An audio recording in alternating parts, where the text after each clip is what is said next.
Говорит новый русский знакомому сталкеру. «Это, слышь, золотую рыбку мне подгони, бабла кину сколько скажешь, а то у пацанов у всех в натуре есть, а я один вроде лох получаюсь». Ну, сталкер обалдел. Так это ж ведь, говорит, артефакт такой радиоактивный. Новый русский. «Не, ну харе гнать, артефакт шим артефакт, я же его не в трусы положу. Я, как полагается, на цепуру желтявую, чтоб все как у людей». Пересеклись двое. «Ты Васю помнишь? Ну того, который каждому рассказывал, как он в летное 3 раза поступал». «Помню. А чего?» «Так он того, на днях в трамплин вляпался». «Ого! Вот так. Сбылась у человека мечта. Полетел». Сидят 2 сталкера на берегу озера. Один другому говорит.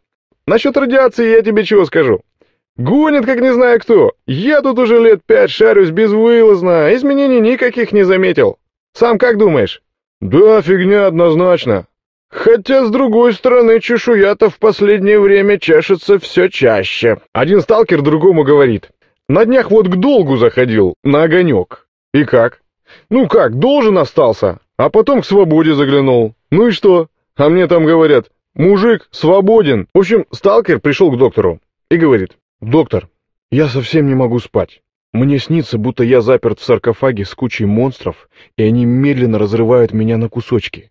Это вас, уважаемый контролер, предупреждает.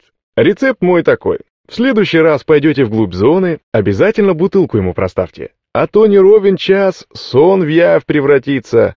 «Ну, спасибо вам большое, доктор». «Да не за что», — говорит контролер. «Это тебе за доктора спасибо. Мелочь, а приятно». Висит на базе долго объявление. Организуется поход в зону с целью охоты на монстров и поиска артефактов. Сбор всех желающих любителей этого дела назначен на 9:00. Этого дела брать с собой по 2 бутылки. Заблудился как-то вояка-контрактник в зоне.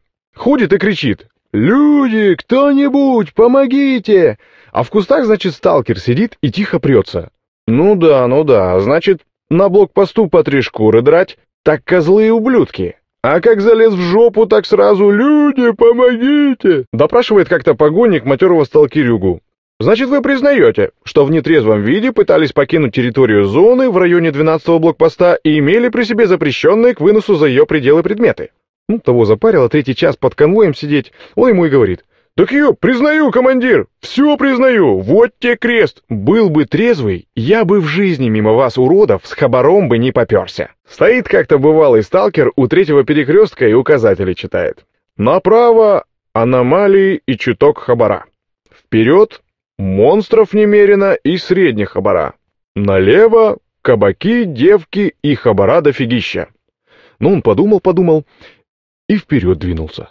Думает, что-то я про это слыхал, да забыл, блин. Надо будет на баре у приятелей уточнить, что за фигня такая, кабаки и девки.